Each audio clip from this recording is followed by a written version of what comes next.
You know that feeling, the weight of a simple question?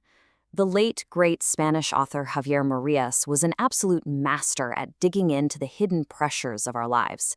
And in his incredible novel, Your Face Tomorrow, he drops this powerful idea on us that our lives are all secretly woven together by what other people ask of us. So, let's dive into how this web gets spun. Right at the beginning, the book hits you with this startling wish.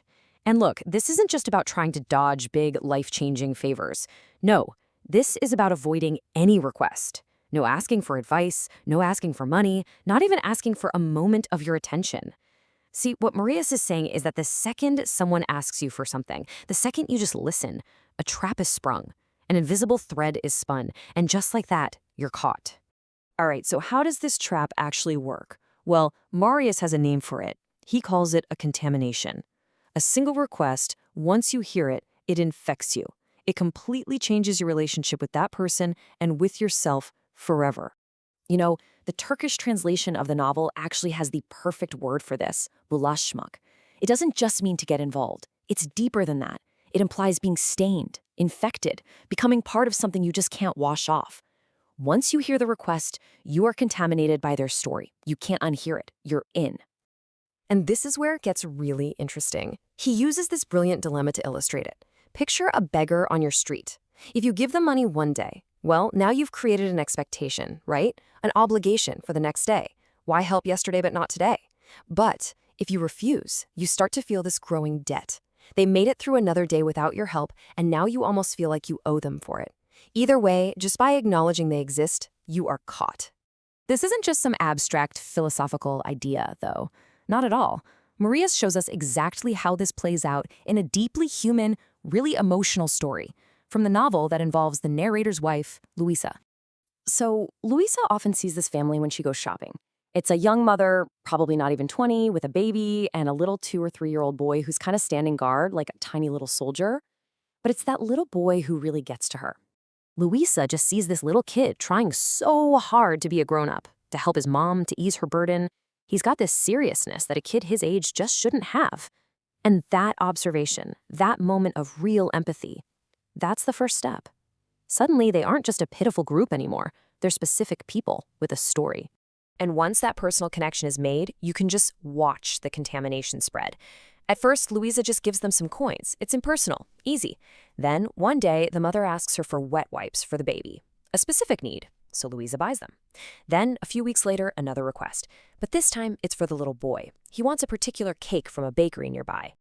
And when Louisa buys that cake, the bond is sealed. She hasn't just performed an act of charity. She's participated in a child's very specific desire. Now, even on days when the family isn't there, she thinks about them. And the narrator, just by hearing this story from her, becomes contaminated too. He finds himself wondering if they're okay, if they're even still alive, all the way from his apartment in London.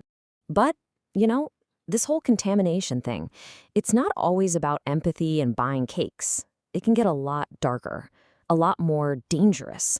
And the novel gives us another, much more sinister example, this time involving the narrator and one of his colleagues. So the scene is set. It's late at night, a time when anything unexpected feels a little more threatening. And there's this persistent, soaking rain that just adds to the tension, kind of isolating him in his apartment. And then a knock at the door. It's his colleague from the shady intelligence group he works for, a young woman named Perez Nuix. She's just standing there, soaking wet, totally unannounced. And he knows instantly she's here to ask for something.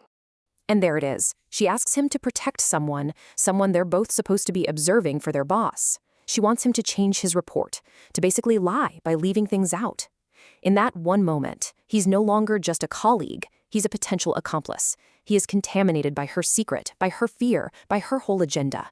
The stakes are now about careers, maybe even lives. So we've had these two stories, one about a cake, one about a dangerous secret.